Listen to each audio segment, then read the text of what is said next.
Happy New Year, everyone. Happy New Year. Happy New Year. As usual, we are going to kick off the new year by discussing the Lake Superior State University Banished Words list. Every year, the university comes out with a list that they take in from suggestions all over the country and Canada about words that we are sick of using, that we've heard far too much this year, and maybe we should make our New Year's resolution to banish some of these for our language and give people's ears a break. For the first time in many, many years, since we've been doing this for about 10 years now, there aren't too many words, or I think any words on the list that I personally use. So I know. You're healing. I'm healing. But I understand where people are, and we're going to start at number 10 on the list and then work up to number 1. I predicted number 1, and I'm sure a lot of you have too. It was on my list. Yeah. It was totally on my list. Well, let's start out with number 10, shall we? And if you have a comment to make on any of these words, please feel free to pop in the comments and tell me where you're coming from and how you feel about this word. So the first phrase, first word that we're going to address is actually a phrase. And the phrase is reach out. I feel like this is like my self-help session where I like have to come and like admit, hi, I'm Elizabeth, and I use all the banished words. Reach out.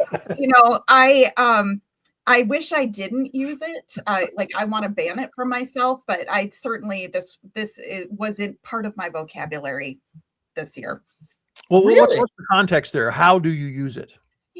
I'm going to reach out to you about, like next week or something like that. I mean, it's like used in like as an actual conversation piece, but I do notice that is a default instead of saying something else like, let's get together or something like that. It's, I'll reach out and we'll get that scheduled. Well, let me validate you. I there's half of this list that's still in my vocabulary. I am ashamed to admit. And this is one of them.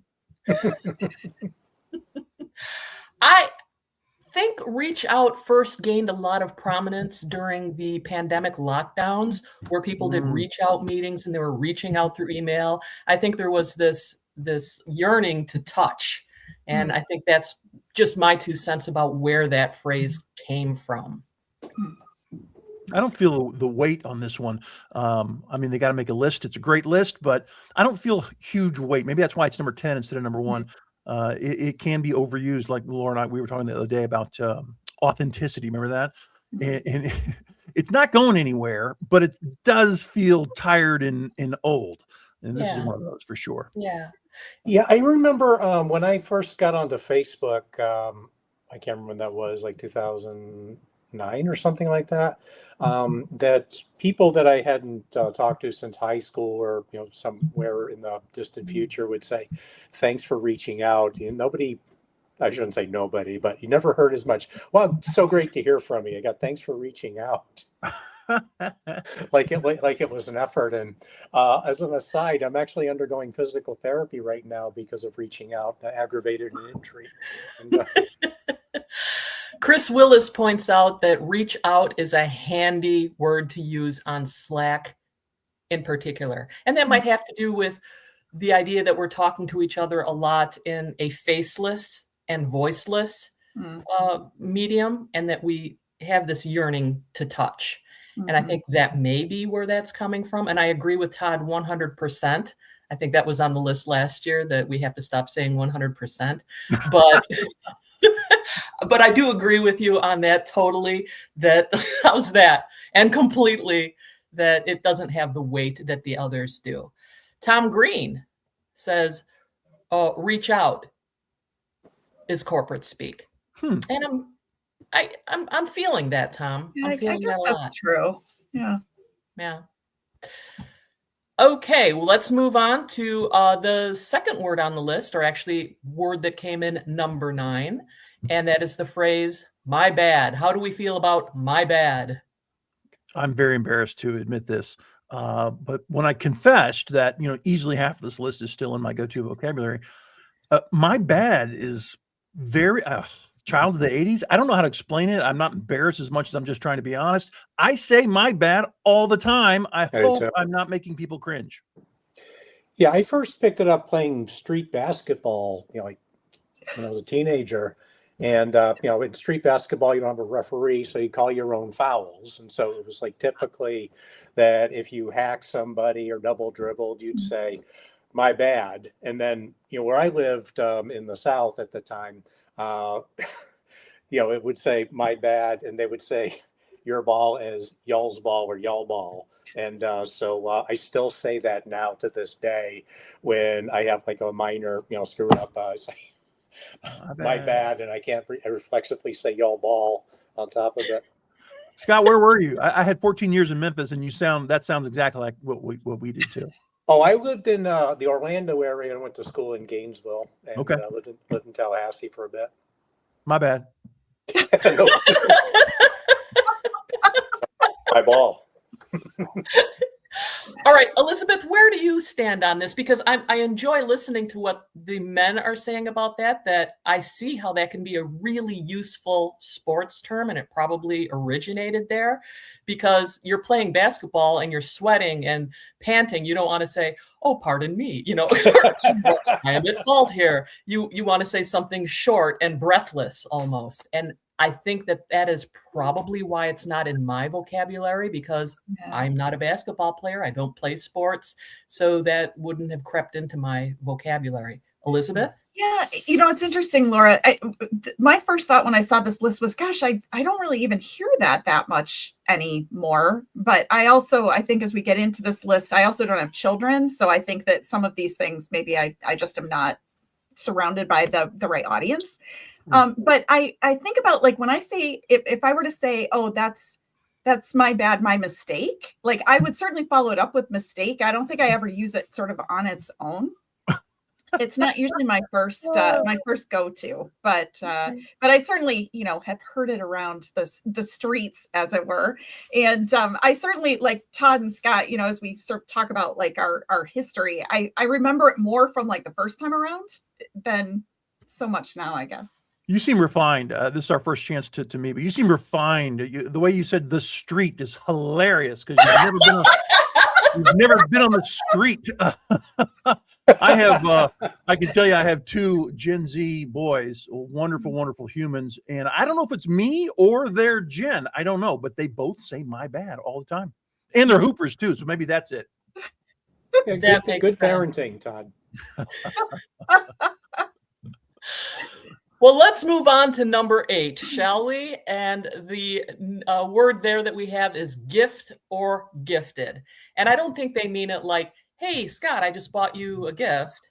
That would be acceptable. But the idea of me saying, I gifted you with this present is what's grating on people's nerves. Or am I off base on this explanation? I remember like when I was in elementary school, right? There were like the gifted students, right? And that was like referred to as like this intellectual premium that you aspired to. And now I think about in my vocabulary, I haven't really thought about that in a long time, other than when I saw this list, that was instantly what popped into my mind. But I did think about what I do like to say is like when a meeting can end short, I always like to say, well, I've given everyone the gift of time. So now I think, oh my gosh, maybe that is jarring to people like nails on a chalkboard, and I should stop saying it. No, I think that you used what you said is I have given you a gift. And I think people are using the word gift to replace the word give. They say, I'm going to gift this to you instead of I am going to give this to you. And I think that's the phrase that grates on people. I first noticed give and gift in the Seinfeld regifting episode. I think somebody else did too. I don't know where I never thought that much of it, and I do see it does seem like it's more common to use gift as a verb, and of course that I had to look up Alexander Haig on Wikipedia because I couldn't remember all of his positions. But for those of you who don't know, he was Secretary of State. He was briefly chief of staff, and he was a military general, but he was known for turning nouns into verbs. Hmm. And I read a really wonderful, I wish I had kept it or memorized a little better, but it was written as if he had written a strategy paper, and, you know, words like technique. I technique a, but it was spoofing Alexander Haig, but it kind of sounded just like him. You have just taken the dork quotient of this meeting to a whole new level, and Okay, I'm appreciate inspired by that. That's amazing. Well, I and vaguely talked recall about his name, this but a your few detailed times, use. over the years, but it always leads to when the attempted assassination on President Reagan, Yeah. Alexander Haig, who was third in line, just said, "I'm in charge now." I Which do is remember probably only that. bested. Do Skipped you over, recall? poor George H.W. Bush and the Tip O'Neill, who was the speaker? God, we are aging ourselves. Do you Yeah, recall we are. Ross Perot's running mate? John Stockdale. Yeah, remember what his famous statement, like Haig's, "Who am I? What am I doing here?" Well, and there was also just like out of the, because I think that I appreciate that, getting off topic, of course, but I do appreciate the fact that must have been difficult to be in a three-way debate like that. And he was somebody that was not in politics. He was a, ex-military university professor, but just watching the other vice presidential candidates, Becker, he just like out of the blue goes, "Gridlock." You remember that, I guess. He just looked like a Okay. beautiful stereotype of a Anyway, we should talk When about the list. When it comes to that particular phrase of "my bad," we have some comments on that. Chris Willis is here to say it is a grammatical abomination. That's strong. That's strong. That's strong. And Tom Green, hate it. Ask person where they keep their bad. Excellent. Oh, that's my bad. Really? Where do you keep it? That is so Tom. Personal, sir. Yeah. All right, we have to move on. I already did gift and gifted. How strange. Number 7 on the list is perfect. How do we feel about that? Gifted. Yeah, I know what they said about this, that nothing is like we use that word improperly because nothing is really perfect. You know, it's like it's used highly out of context, but I certainly use this a lot. Like, Yeah, I think if we can agree on a meeting date and like one exchange, I feel like that's perfect. Like, thank you so much. Like we've achieved perfection, in my opinion. I think we grade many things in life on a curve, and to call them perfect. But I did reading the description of why people did not like this term. I thought about that country song, "She's Close Enough to Perfect for Me." I haven't heard perfect too much. The one time that I heard it, I wasn't in a position to comment on it because it was my dentist who was, my mouth's wide open. I'm leaning back in the chair and he looks at one of my teeth and he goes, "Perfect." And then he looks at another one and he goes, "Perfect." And he kept going, "Perfect, perfect." And I'm like, really? That doesn't seem very medical. And I definitely think this is peculiar more than annoying and needing to be on the list. We use it all the time. Yeah. I've got a million catchphrases. I like to say progress, not perfection. So I understand how we don't use it technically correct, but I don't also feel like it's hit the annoying level that authenticity and other words sometimes do. Yeah, I feel that too. I think perfect is fine in certain circumstances and with a little, a little seasoning to your vocabulary, but this one is not all bad in my opinion, except when you're looking at somebody's teeth and they can't respond to, "What do you mean perfect?" They can't be perfect, for God's Well, sake. I don't get those reports at the dentist, Laura, so I don't have experience. Let's move on to number 6 on the list, which was full stop. How do we feel about full stop? When I Oh, first like Todd, that. Todd, I can tell you've got something going on here. Tell your story, Todd. No, I really don't have a story. I agree with this one. It's just funny. I think some words are peculiar enough to be weird and odd and jarring, even though they weren't intended that way. And this is one of them. I think there's a full stop on full stop. I'm happy with this being on the list. Okay, so here's my feeling on full stop, because it's sort of, I use this, and I use it because I worked internationally for a large portion of my career. And in the UK, full stop is a period, right? So like if you were copy editing and someone said, well, there's, add a full stop, right? Blah, blah, blah, blah, blah. So in years past, period has been on this list. And then when full stop came, I thought they're taking all my sentiment away. Like I went from period to full stop because I felt like that was a good replacement that people didn't have. Now they're going to take full stop away from me. I love it. Well, it always seemed kind of, there's also people that I've known that they would say when they, for emphasis after they said something, they would say, period. And it doesn't really, it seems redundant. Maybe the default should be when you stop speaking, it's full stop. If you're going to continue, you could say M dash or hyphen or I think these are products of polite society sometimes. Instead of using the expletives we'd all like to use in public life that we're mostly smart enough to not use, we create these more acceptable phrases that become worn out, like full stop. I'm a little weird with this. I think I was like in my 50s before I realized that full stop was actually a period. But here's my thing. When I'm done speaking, I don't say full stop.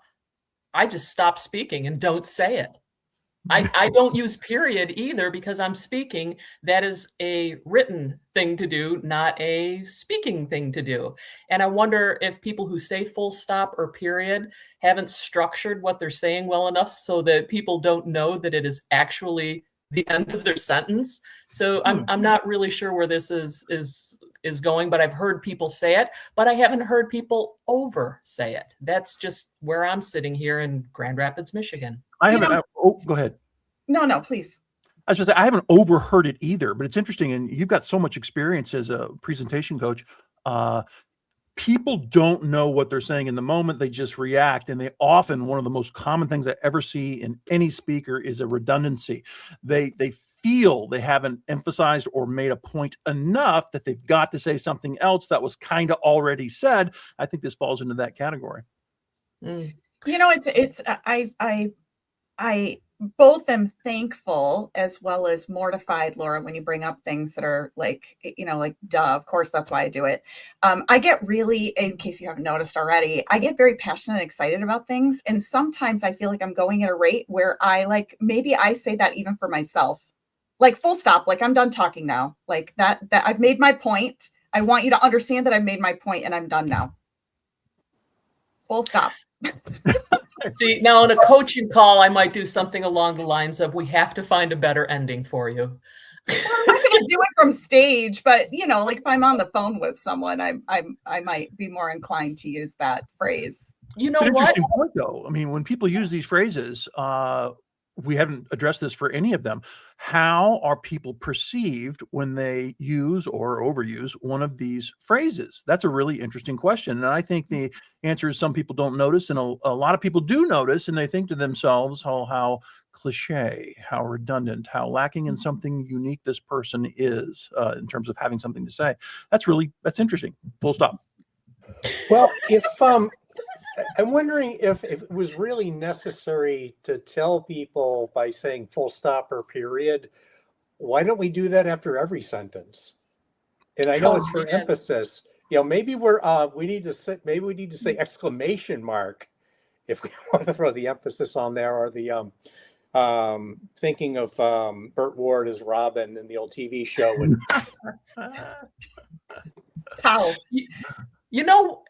You made me think of something, and this is a south side of Chicago mannerism, and that's where I'm from, that I won't say full stop, but I will do this. I'll do a body language of that.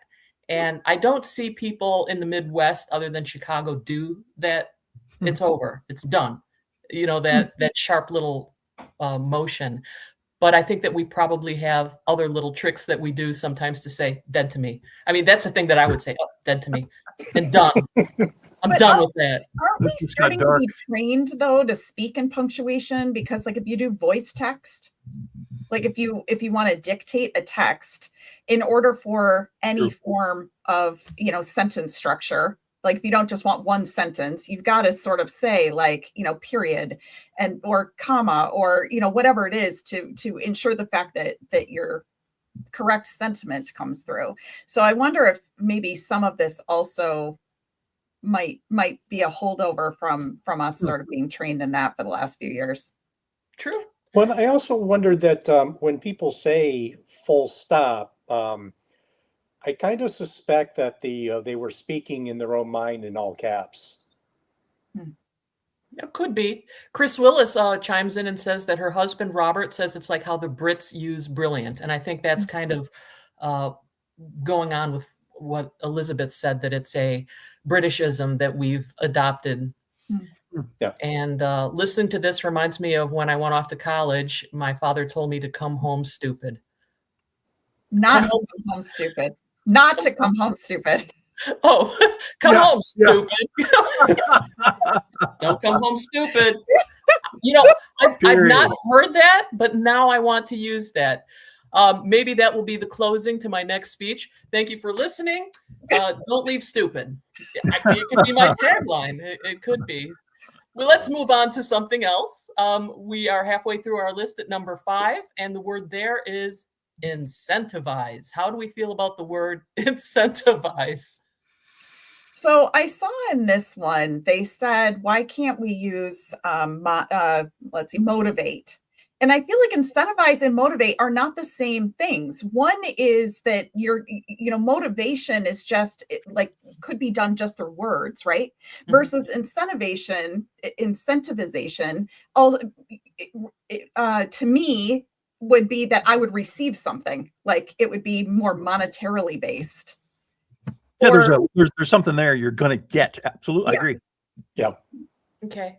I don't hear this too often, but I would think that would be a corporatism once again, that instead of using motivate, they're trying to find a different word, or it's not a word that it's in my vocabulary, but it's good to know that is a word that is grating on people. So I won't have any problem banishing that at all. It's not in my vocabulary. Well, How do we feel about word number 4? Word number 4 is massive.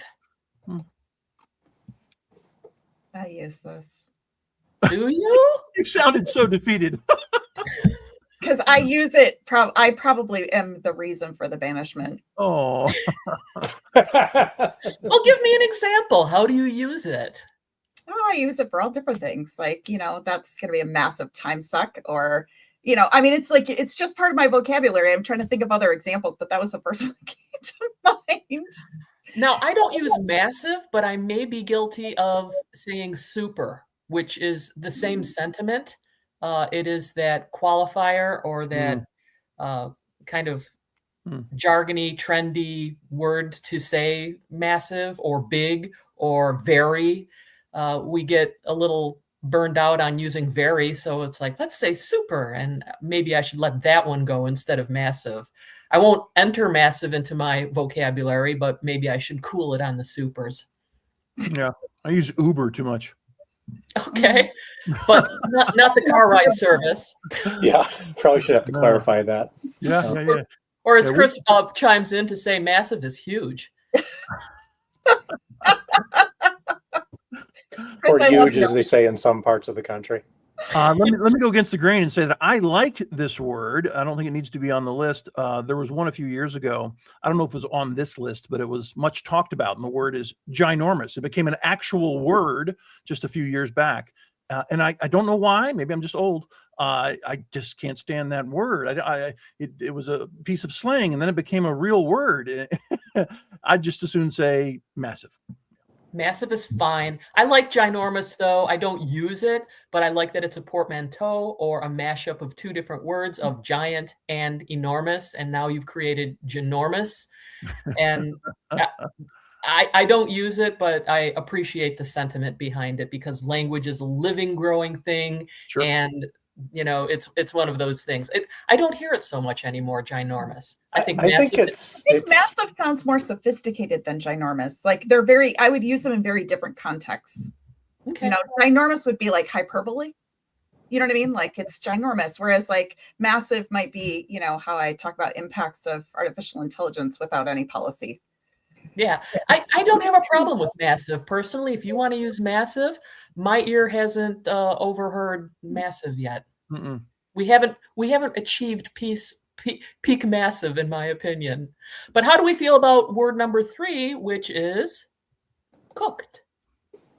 Needs to be on the list. Overused. My kids use this word, among other strange words Gen Z has adopted, all the time. Really? Yes. Something is done. It is cooked. They use it in different ways. It has different meanings. Sometimes it's about a move on a basketball court. Sometimes it's about a thing that is over. In general, it's used in 3 or 4 ways, best I can tell. So that's I think the reason it gets overused, because it doesn't have one simplistic defined meaning. Yeah, I don't remember use of cooked in that particular, some of those contexts, but I do remember for years back, people would say, stick him with a fork, he's done, you know, sort of thing, you know, which means cooked, I guess. Put a fork in it, yeah. Or you burnt. Yeah. That was big there for a while. Now, Scott, you're in a position of being around many young people as a substitute teacher. Are you overhearing cooked in that younger crowd? Not that I've noticed. I mean, I hear it. I hear it for people, you know, that are, you know, post school age, and don't hear it much from people my age as much. But I don't know what kind of cook they mean, because that, I mean, you would recommend sous vide if you're going to cook yourself or cook somebody. I don't know. That's You know, true. I've heard this in relation to AI from a million pundits in the last year. They think about AI and its impact on humanity in the next few decades, and they often say, we are cooked. I wonder what they mean by that. We are irrelevant. We will be jobless soon. We do not add value the way we used to. We are done. Put a fork in it. We are cooked. Okay. I like all those words. You didn't say full stop. Period. All right, let's move on to number 2. Number 2 on the list is demure, and I am surprised to hear this because I thought this word was played last year.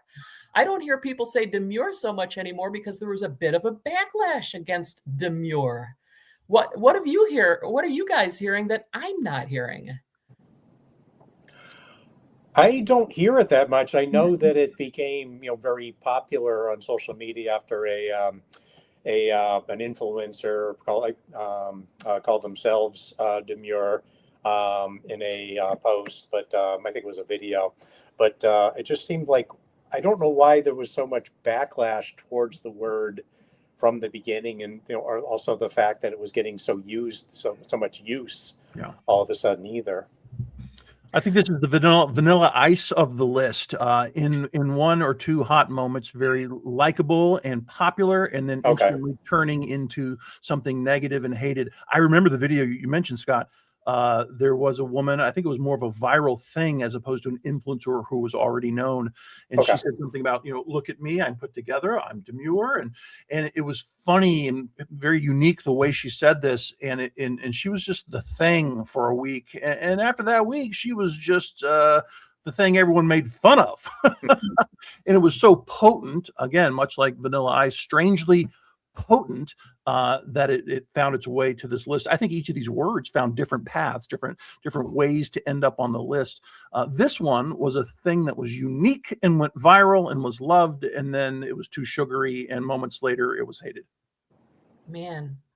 Man, Chris wants to know who says demure, and I think you answered that question. It started with a content creator on TikTok. I saw her videos, and I was absolutely charmed by them last year. I give her a lot of credit for bringing demure back, because that was a word that was off our radar. Cool word. Yeah, we didn't use it. And then suddenly it took off like a bat out of hell, and people couldn't stop saying demure for, I'm guessing, a good 6 months. But I'm seeing it peter off. I don't think it really needs to be on this list because it got played and people aren't using it as much anymore. Got Anybody played. else That's the hearing second time, Laura, you've said got played. What era did get played become cool? I remember it. I remember it, but I don't know when it started. That's cool. Oh God. I have to say get played off of my list. Maybe that's my banished words list. Yeah. Well, when I saw this word on the list, I guess I'm living under a rock because I was like, really? I don't hear that at all. It felt like I was almost like, oh, maybe I want to start using that word because I hadn't really heard it. But I do also feel like, this is the 50th anniversary of the banished words list. And this one, to me, I was a little bit surprised by because I felt like the other ones I at least had heard reference. But again, I must be living under a rock. Demure is cooked, according to Chris Willis.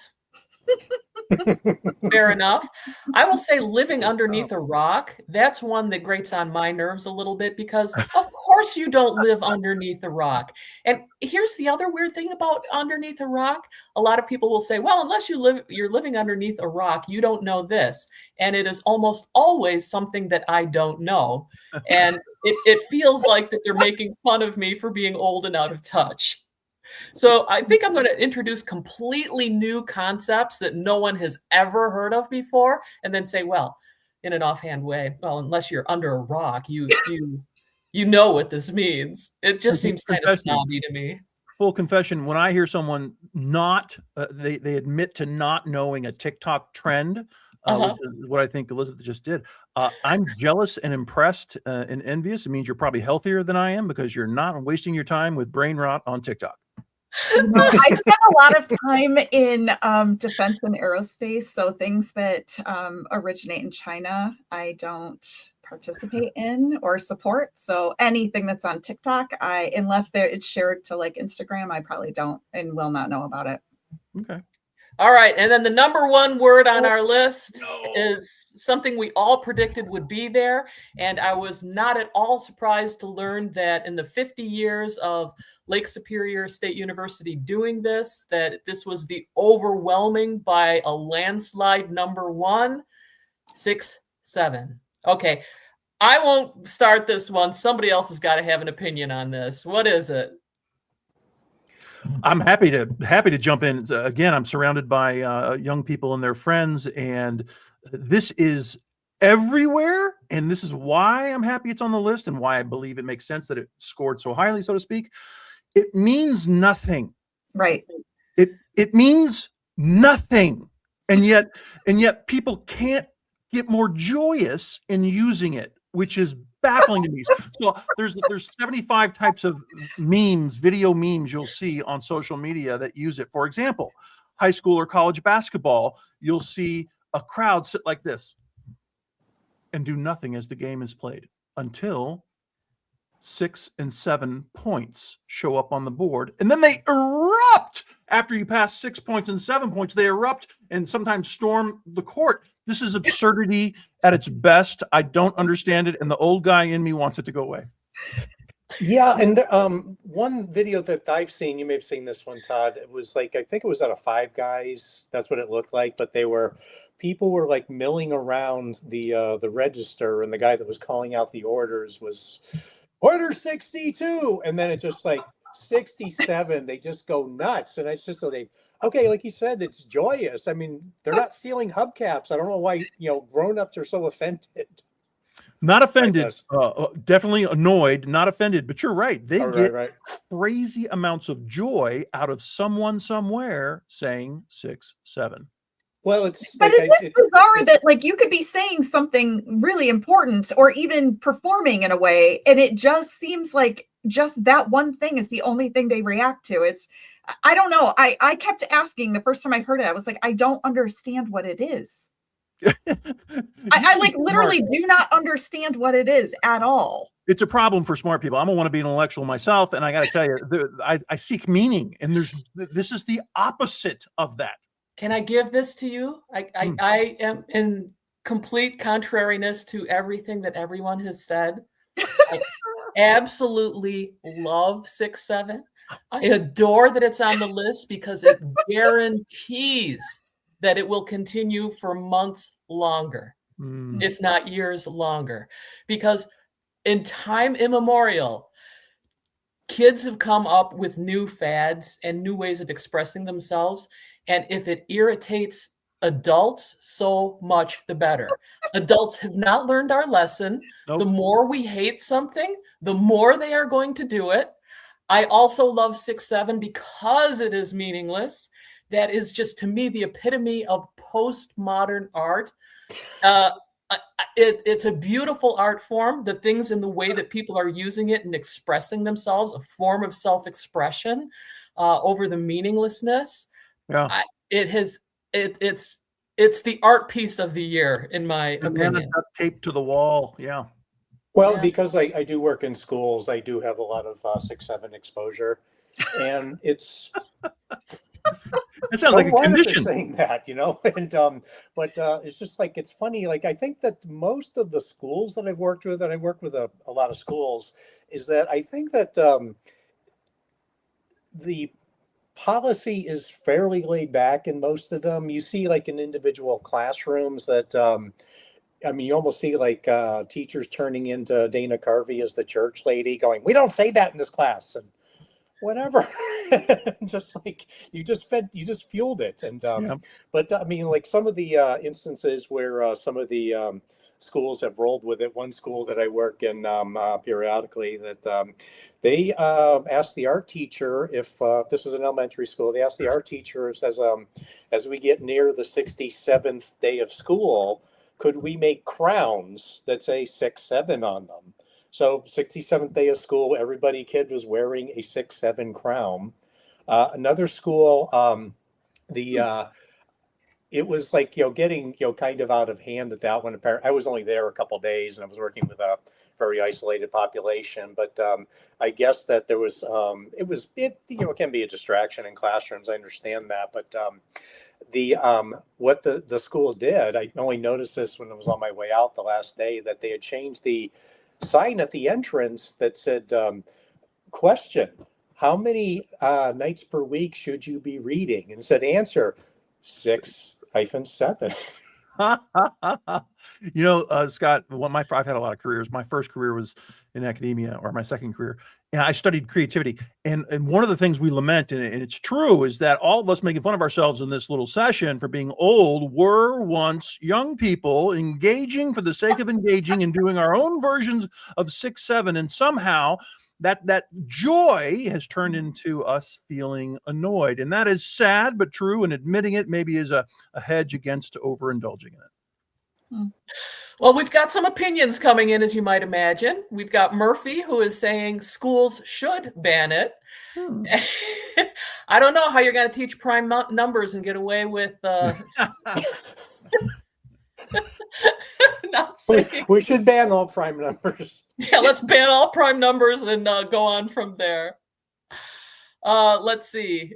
Murphy's getting even more upset. All funding should be pulled from those schools. Murphy's hung over. Come on, man. Oh, Murphy, the more you ban something that the kids come up with, the more they're going to use it. We have to learn these lessons from time immemorial. It's just a thing that happens. It really is. Oh, God. So that's our top 10 list. We'll devote another 2 or 3 minutes about, hey, are there any words that are not on the list that you think should have been on the list? And I'll start with you, Elizabeth. Anything? Don't pick on me first. I hadn't really thought about it, I guess. I mean, 6-7 was like my top word. I mean, I think there's a reason why it could have been its own list. I appreciate your sentiment, Laura. And I do also appreciate, just dovetailing back into that really quickly, Todd, your perspective on the fact that there was so much joy around it. I feel like in a time of coming out of the year of the snake, right, when we're like sort of like peeling off all that crap and things, in order to get into the year of the horse, where we'll be able to have like this uplifting nature. Maybe it was the thing that got us there. You know what I mean? Maybe 6-7 was like that little bit of joy thread that we needed for this year. Maybe. I think it's a comment in general on how potent Gen Z and their vocabulary has been and has made an impact on society. And social media is a part of it for sure, because that's a big part of our life now, whether we like it or not. But my answer to your question, Laura, would probably be there's some good candidates. I'm just picking on my boys here, but the one that annoys me the most is bet. Have you heard young people say this? Yeah, after you say something, they're like, bet. Bet. Like, definitely. Yes, I agree. It means kind of 5 things, but it's incessant. It's everywhere. And I don't need to hear it as much. I don't use that, so I'm not going to grate on your nerves with that one for sure. Bet. Scott, anything that you're hearing in the schools or elsewhere in your life? I was kind of surprised that I starting to hear salty again, which I thought had its run a couple of years ago. But I mean, to me, salty conjures up images of Popeye. That's what I kind of associate it with, and I think it's kind of like been bent into, like, I think any term is going to be contorted to fit the context that the user wants to. But I didn't really study this portion of the test, tell you the truth. But bet is a pretty good one. No, nothing really this year. Well, the one that wasn't on the list that I thought might be on the list is, and Elizabeth, you probably won't like me saying this, but AI first. That particular phrase yeah, my nerves, mostly because it seems to be a way of saying people come second, or customers come second, or learning comes second.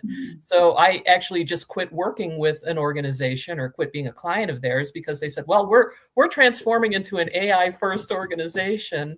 And I said, well, that means customers come second, so I'm out. So yeah, I agree with you, actually. I mean, really? I believe in keeping the humans. So I wouldn't work with them either if they were AI first, because we need the humans involved. What I would challenge everyone, though, is I hope what's on the list next year is actually AI policy, because that's really what we need. So I'm hoping that that's actually on a list, because there's so much topic about it that we're sick of hearing of it. Okay. Are we going to be cooked from AI by the next year, though? Bet. Well, I think I think that really depends on how many people give root access to, like, the gene editors and the nuclear launch codes to an AI bot. So I think that's an easy way to think about it. I mean, I think we could do a different session on this, but I think the more important piece is the fact that it's not the AI that we have right now that's going to be the problem. And I think that that's why, if we don't figure out how we are actually going to sort of have some policy and rules around it, the next version that's coming is going to be our problem. Right. And to wrap things up, Cowley here, Thomas Cowley, or Cowley Thomas, says AI is going to destroy relationships. Full stop. Bet. And I think that's what we have for our 2026 Banished words list this year. I hope you enjoyed playing around, and I think I should end this by saying full stop. Full stop. Pleasure, everybody. Bye, everyone. Happy New Year. Happy New Year.